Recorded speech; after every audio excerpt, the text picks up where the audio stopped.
мога да шия всяка една дреха, която мога да си представя.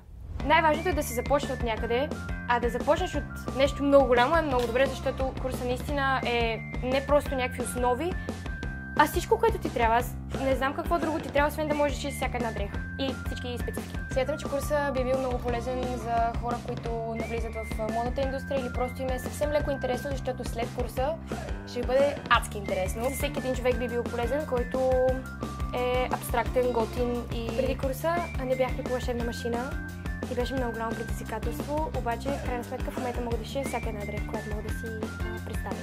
Все пак университет е да се научиш, но много добре, когато имаш основа преди това, което много добре съм изградила след курса.